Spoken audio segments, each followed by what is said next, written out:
Good morning and welcome to Godly Play. We're really glad that you're joining us this morning, and come on into the circle. I wonder who you're bringing today. I wonder who's in your house that's going to be joining us today in the circle. Everyone's welcome. Now, get yourself ready. Get your body ready. Your eyes, your ears, your heart. That's it. I think we're ready now. There was once someone who said such wonderful things and did such amazing things that people began to follow him.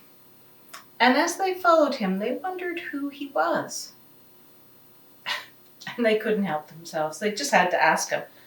And one of the times when they asked him who he was, he said,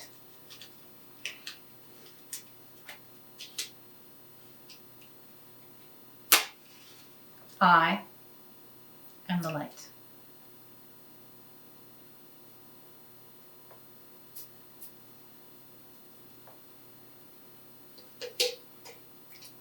Let's enjoy the light. I see the love of God in you, the light of Christ comes shining through, and I am blessed to be with you, O holy child of God. Well, this light didn't stay in that one place and in that one time long ago, because he changed the light so it could be in all times and in all places. So watch as I change the light.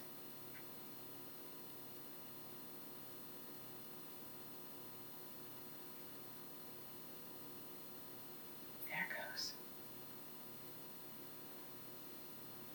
Light's changed and it's filling up this room.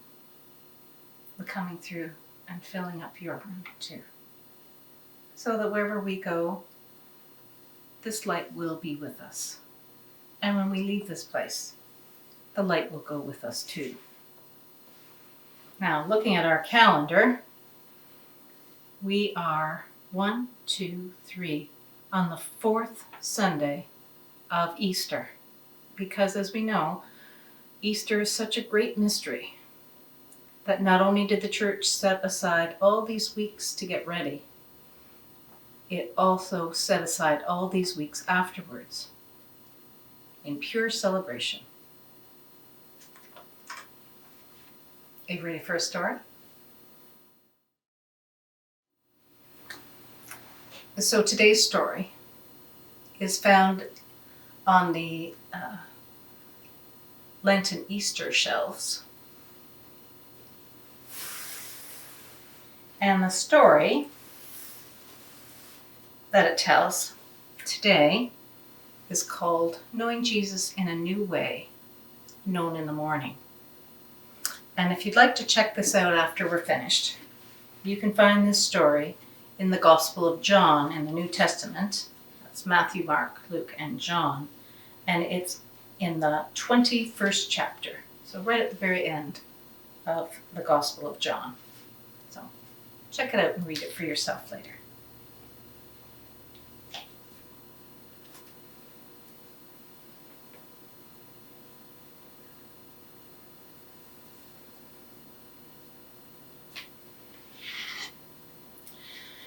On that first Sunday in Easter, the women had the courage to go to the tomb so that they could be close to Jesus, even though he had died. And they brought spices with them to finish the burial. There were a number of women who came, and among them 3 Marys, one of whom is Mary Magdalene. And as they went, they were wondering how they would get inside, who would help them roll away the stone. So when they got there, they were quite surprised to see that the stone had been rolled away. And when they went inside to look, there was nothing. No, nothing except the white linen cloth that had been used to cover the body. The women went running back to the disciples to tell them what had happened, but the disciples didn't believe them. Except Peter.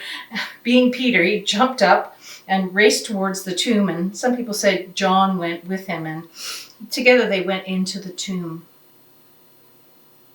They could feel Jesus' presence in his absence, but he was gone, truly gone.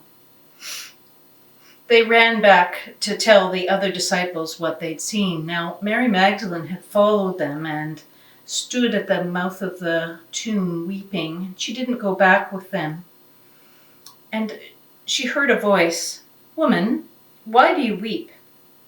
And looking up through her tears, she saw 2 men dressed in shining white. They said to her, "Why do you search for the living among the dead? He is risen, as he said. Go and tell his disciples to meet him in Galilee." And then they were gone.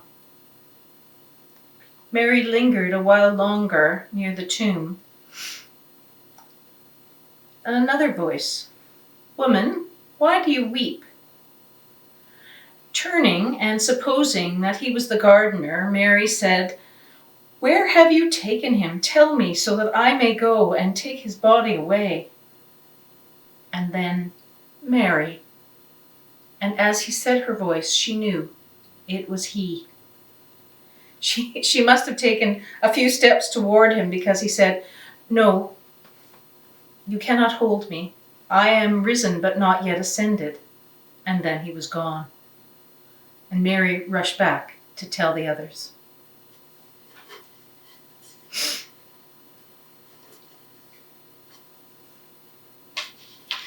That same first Easter Sunday, 2 of Jesus' followers were walking away from Jerusalem towards the town of Emmaus, which was about 7 miles from Jerusalem. And as they walked along the road, they must have been very troubled by all the things that had been happening. And as they were talking, a stranger came up beside them and walked alongside. And finally he said, "What are you talking about?" And they said, "You must be the only person in all of Jerusalem who doesn't know what's happened these last few days." "Why? What happened?" "The cross, the empty tomb. What could it mean?" The stranger continued to walk with them. And as he walked, he opened the scriptures to them. He said, "Do you not remember how Moses brought the people out of the land of Israel through the water into freedom? Do you not know how God helped the people of God in their freedom by giving them the 10 Commandments? Do you not remember how God spoke through the prophets in exile, saying, 'A child shall lead you,' and that someone needed to die to make everyone else free?" Well, they were so involved in the conversation that before they knew it, they were at the town of Emmaus, and the stranger was about to walk on when the 2 followers of Jesus said, "Oh, come, eat with us." So they all went in together and sat at supper. And then the stranger took bread, gave thanks, and broke it. And in that, they knew it was he. And then he was gone. The 2 disciples stayed there for a while, talking about what had happened. Did our hearts not burn within us as he was telling us the scriptures? And then they got up and hurried back to Jerusalem to tell the others.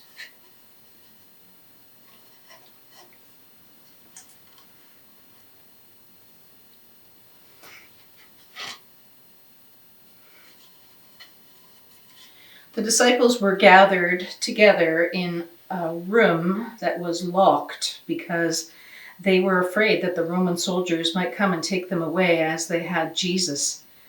And in the midst of their talking, they heard a voice, "Peace be with you." And when they turned, it was he. At first they thought they were seeing a ghost, but then he talked to them. He showed them his wounds. and then he ate a piece of fish.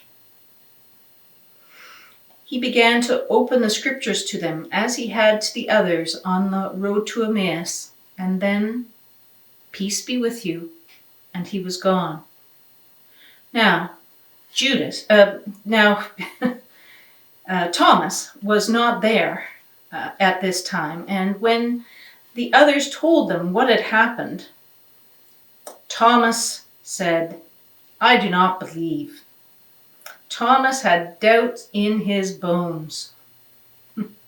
"I won't believe unless I can touch his wounds." And really, who could blame him? The disciples' minds were stretching to understand Jesus in this new way. Well, 8 days passed, and the disciples were once again gathered together in a locked and shut room, and this time Thomas was with them. Peace be with you. And he was there, and Jesus walked right towards Thomas and, holding out his hand, said, "Here, put your fingers in my wound." All Thomas could do was fall to his knees and say, "My Lord and my God." Jesus said to him, "Do you believe only because you have seen?" And then he turned to the others and said, "Blessed are those who have not seen and yet believe." And then he was gone.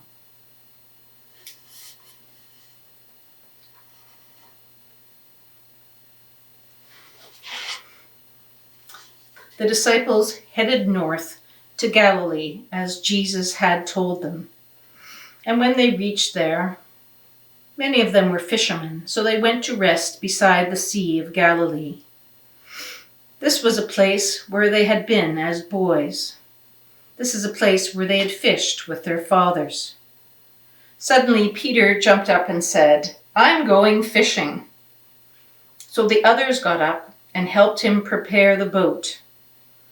They pushed the boat out into the blue waters of the Sea of Galilee, and the wind filled the sails.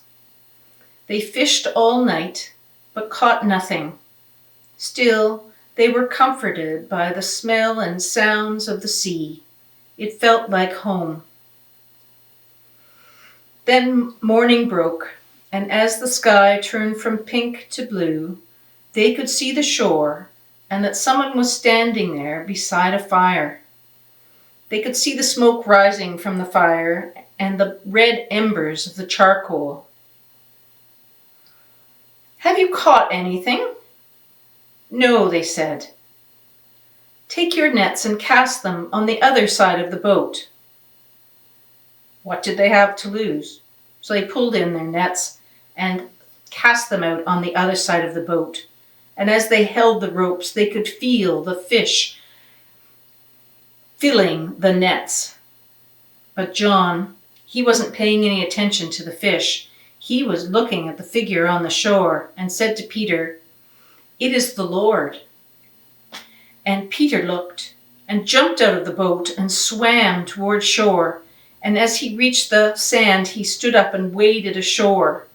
Now, the boat wasn't very far off shore, so the disciples turned the boat towards shore, but there were so many fish in the net that they couldn't pull it up into the boat, so they had to drag it behind them.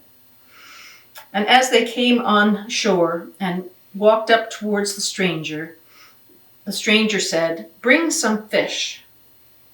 And as they gathered around the fire, they knew the stranger was no stranger.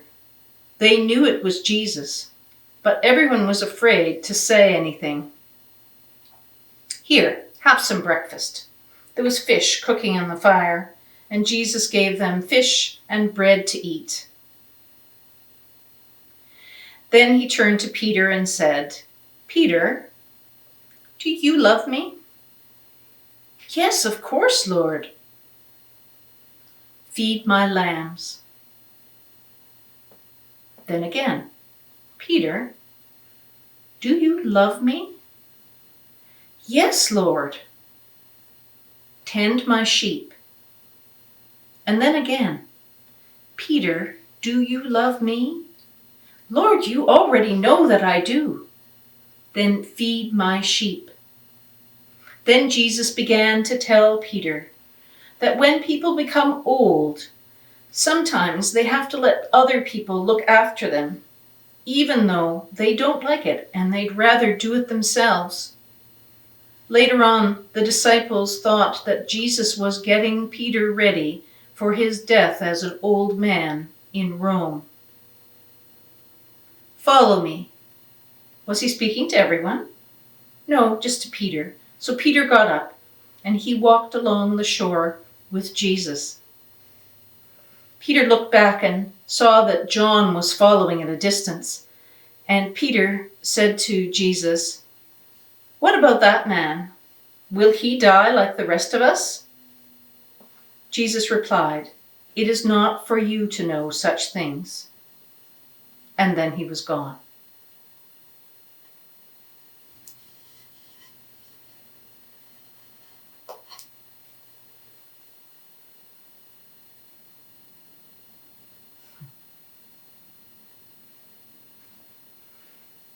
I wonder what things remind you of home. Is it the smells, the sounds of things? Is it the taste of the fish? Is it about being with people you love? I wonder. I wonder if there's anything at your house that you can bring to add to this story. I don't know what it would be. Only you know that. But when you bring it, tell the people who are in the circle, so they'll know what you're thinking.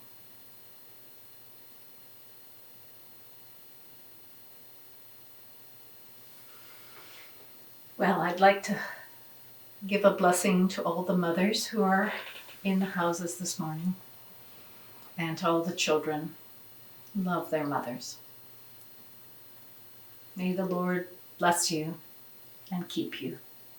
May the Lord make his face to shine upon you and be gracious to you. May the Lord lift up his countenance upon you and give you peace.